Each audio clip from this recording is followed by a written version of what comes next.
Malgré les difficultés que ses supporters endurent pour se rendre au stade, ils n'attendent plus ces choses, la victoire finale de leur équipe nationale. Eh bien, nous parlons du billet d'entrée de ce jour. C'est le chemin de croix des dizaines de supporters qui ont été victimes de bousculades lors du match Cameroun, oui, on va le dire ainsi, le Cameroun-Comores, merci. Eh bien, c'est l'épisode numéro 2 de cette série billet d'entrée que signe Rodrigue Tonguet avec les illustrations de Raoul Ngoufo.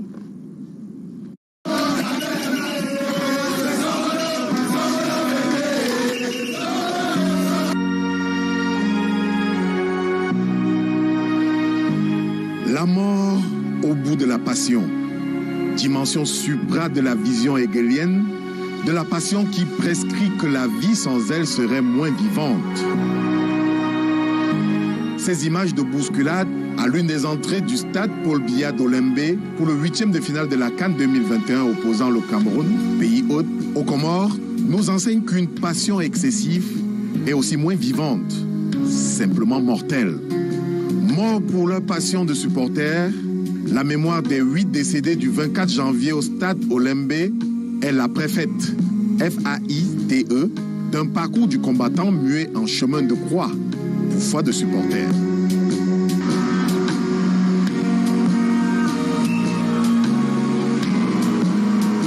Ceux-là qui ne reculent devant aucun obstacle, aucune haie pour atteindre le Graal, assister au spectacle de foot, voir à l'œuvre leurs héros.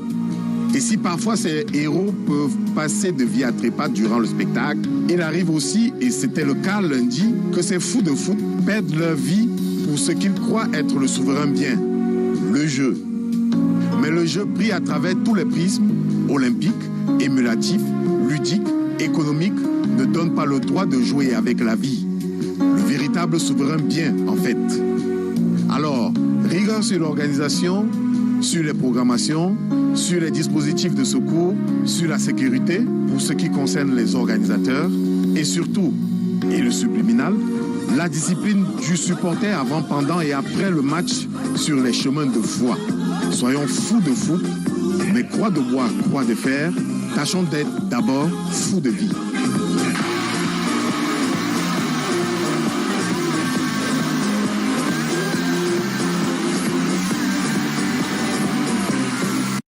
Merci Rodrigue.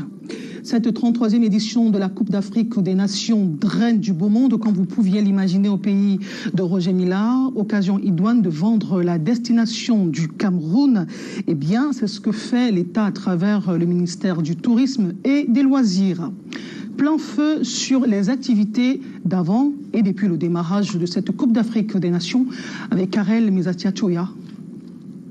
Tout est parti de la volonté du ministère du Tourisme et des Loisirs de soigner l'accueil, pas toujours au top, dans les établissements hôteliers, restaurants et autres sites touristiques dont regorge le pays. D'où la formation des différents maillons de la chaîne. Des experts triés sur le volet ont du 6 au 7 janvier dernier à Yaoundé outillé ces acteurs afin qu'ils puissent recevoir de la plus belle des manières les milliers de visiteurs venus tant de l'intérieur que de l'extérieur du pays pour vivre la fête du sport roi en terre camerounaise. Il est extrêmement important que nos visiteurs soient bien accueillis par des propos très aimables, par le sourire au visage, qu'ils reçoivent les services de qualité qu'on retrouve dans les plus grands pays de tourisme dans le monde. La promotion de la destination Cameroun passe en outre par la valorisation de son riche patrimoine culturel. C'est nul doute la raison pour laquelle le ministère du Tourisme et des Loisirs organise le Festival des saveurs du Cameroun et du monde. La toute première édition donne à voir et à manger la variété de mets de chez nous et de l'étranger. Lancé le 24 janvier à Yaoundé par la course des garçons de café avec à la clé des récompenses. Pour le top 5 des vainqueurs, l'ouverture officielle a été présidée ce 25 janvier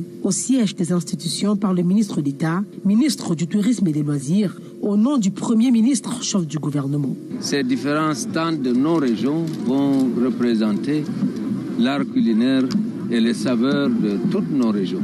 Le département ministériel que dirige ce haut commis de l'État ne s'est pas arrêté là. Pour hisser au firmament le vert ou jaune, surtout en cette période de Cannes 2021, Le ministère du Tourisme et des Loisirs a produit une série de films documentaires et autres supports, lesquels présentent le pays dans toute sa splendeur, dont les 6 villes hôtes de la compétition. L'Afrique en miniature qui fait la fierté du président de la République, mise en exergue. The second part of the news with you, Enrique Jean Atembe. You're welcome back. It is certainly going to be a clash of the titans at the Japoma Stadium, at least to go by bookmakers, as the Elephants of Côte d'Ivoire will take on the Pharaohs of Egypt today at 5 p.m. Now, ahead of that game, Littoral Governor Samuel Dieudonné Ivaha Diboua has said lessons must be drawn from the stampede at the Olembe Stadium in Yaoundé. And the words of the Littoral Governor as he chaired a press conference this Wednesday, the governor said it is urgent to demand discipline for the Egypt-Côte d'Ivoire game today in Douala at the Japoma Stadium. Now, facing the press, Samuel Dieudonné Ivaha Diboua said or reminded the public of Douala of additional security measures that have been taken to make sure that everything moves on hitch-free. He also took the opportunity to reassure the fluidity of traffic in the city of Douala. It must be noted that these measures are made public after a security meeting that took place yesterday, Tuesday, between the governor and security operatives. Now let's get an excerpt of the governor as captured for us by a reporter, Regina Leketandak. The measures have been taken, and we want people to reach the stadium without taking bags or other tools that can hinder the good functioning of this match. We are also appealing our population here in the littoral region as a whole and in Douala in particular to say that the door of this Japoma Stadium has to be open as from 12 p.m. to, let me say, 5 p.m. in the afternoon. And it's better for you to go directly to the stadiums now, because around 3 p.m. The main roads will be closed and people will have some hindrance because of this particular day. Well, Littoral Governor Samuel Dieudonné Ivaha Diboua talking there to our reporter, Regina Leketandak. Now today at Ngeme Stadium in Limbe, Mali will take on Equatorial Guinea for their game. And as a reminder, yesterday Senegal defeated Cape Verde by 2-0, while the Atlas Lions of Morocco defeated the a daring Malian team by 2-1. And in more African news, the African Cup of Nations is an opportunity, actually, or another ideal opportunity to showcase Cameroon's investment opportunity, or Cameroon as an investment area to visitors. This is the vision of the Investment Promotion Agency that is capitalizing on this continental jamboree to sell the image to the world. Yaoundé Bureau correspondent is Beatrice Ngamu. Cameroon is often referred to as Africa in miniature. In her, you find all of the continent, lands of hospitality and investment opportunities for exploitation.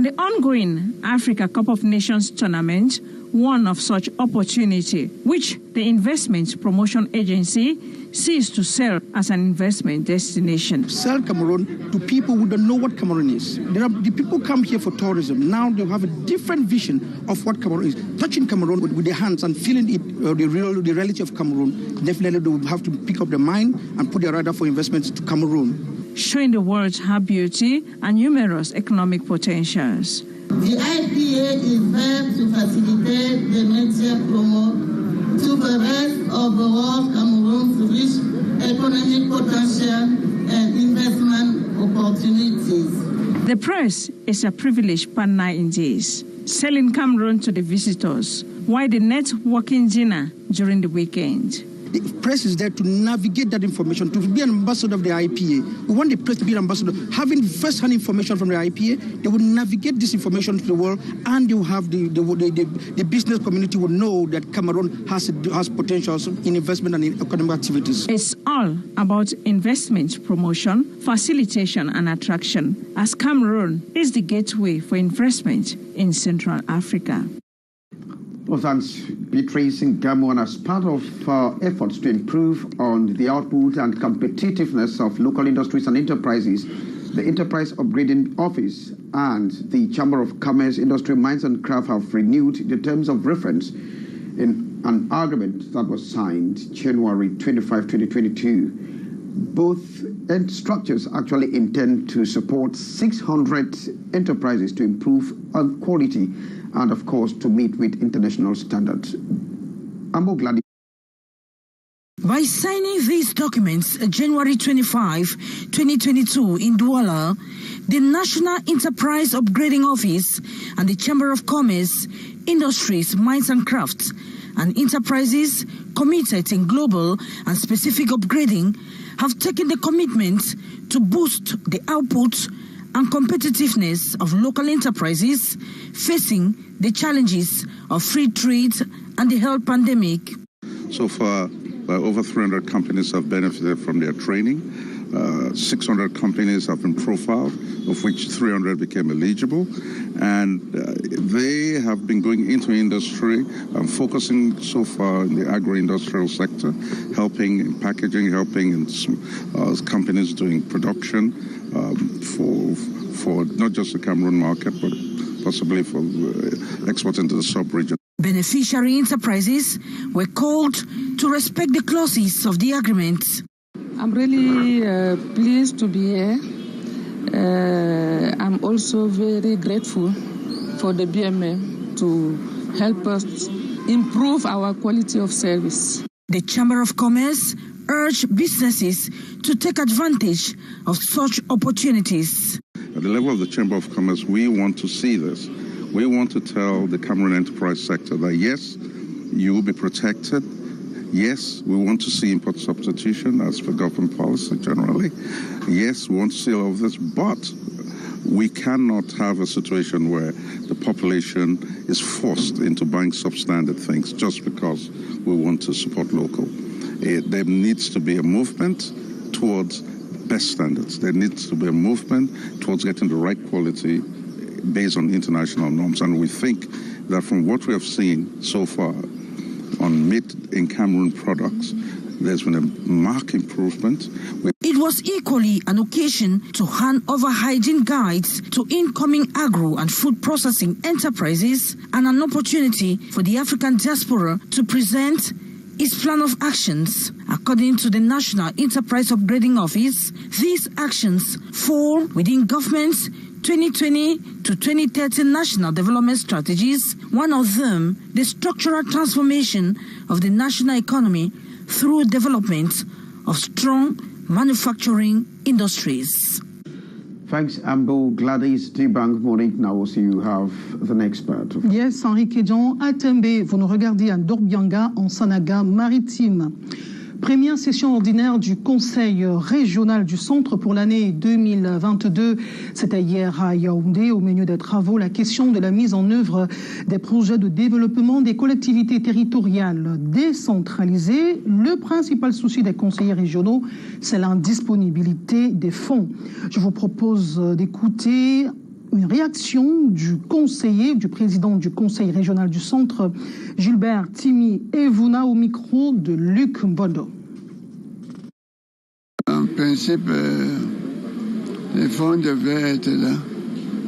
Donc on a prévu un budget de 22 milliards qui est nettement réalisable si les uns et les autres jouent franc jeu. En tout cas, moi personnellement, je n'entends pas à la communauté urbaine de Yaoundé où j'étais, il y avait un budget de 36 milliards. Donc ce n'est pas en allant à la région que le budget doit être inférieur. C'est d'abord illogique. Donc, ça devrait pouvoir aller. Je suis optimiste. Un petit déjeuner fraternel en l'honneur des Camerounais de la diaspora présents au Cameroun pour vivre la Coupe d'Afrique des Nations. Ces derniers ont été reçus hier à Yaoundé par le réseau des parlementaires diaspora, coopération décentralisée et transfrontalière. C'était au bois Sainte-Anastasie à Yaoundé. D'autres précisions avec Delphine Foncoutene et Alain Zébou. Au menu, des particularités de chez nous. Des saveurs qui ont manqué à leur papille gustative durant des années. Petit déjeuner à la camerounaise pour ces filles et fils venus des 5 continents. Un honneur. Et nous sommes très heureux. Nous sommes tous ensemble pour le développement du Cameroun. Des invités à la table du réseau parlementaire Diaspora Coopération décentralisée et transfrontalière. Des Camerounais de la diaspora au Bercail dans le cadre de la CAN 2021. La fête du football continental jusqu'ici, bien rythmée par les Lions indomptables, aimés de ses supporters. Merci à nos Lions indomptables. C'est pour eux et grâce à eux que nous sommes là. Nous allons les soutenir.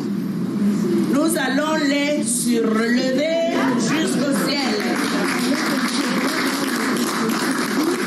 Et jusqu'à la victoire finale le 6 février prochain. Ce moment de communion fraternelle au bois Sainte-Anastasie de Yaoundé est également l'occasion de souligner l'importance de la diaspora dans le développement du Cameroun. Il y a 5 à 6 millions de Camerounais à l'extérieur. Vous pouvez imaginer ce que ces gens-là peuvent apporter à notre pays. Et comme je le disais, la moisson est abondante chez nous, mais les ouvriers sont trop peu nombreux. À travers de pareils événements, le REPCOT souhaite établir une connexion parfaite avec les Camerounais de la diaspora, ceci en vue d'une meilleure communication, une meilleure prise en compte de leurs préoccupations, entre autres. Vous parlez de l'OAPI, Henrique Jean Atembe? Yes, just to say that, well, there is this camp that is returning at the African Intellectual Property Organization after a series of scandals that rocked the institution and, of course, producing very unpleasant episodes. The acting general manager, Denis Bohusu, has presented a complimentary balance sheet to rebrand the institution's image. Beatrice Ngamo reports. Things are back on the rails, says the manager of the African Intellectual Property Organization, OAPI, Denis Bohusu, splashed and suspended on grounds of embezzlement, but has been restored to his function as general manager. This was during the board of directors meeting last December the 10th at Cotonou in Benin. So we have to resume at work and do what we have to do as DG of OAPI. Addressing the press during a conference Tuesday in Yaoundé, the general manager carries the media through the management's figures, presenting the state of the organization since he took office on the 1st of August 2017. This covering the level of production, financial results, social and governance situations, contribution to the development of member states, international cooperation and preparation ahead of future challenges. The figures speak for themselves. Net financial results has moved from 952 million in 2017 to over 1.5 billion in 2020. So too, the triple increase in salaries during the last 4 years, 2018 to 2020. This also as delays in the treatment of documents has dropped drastically.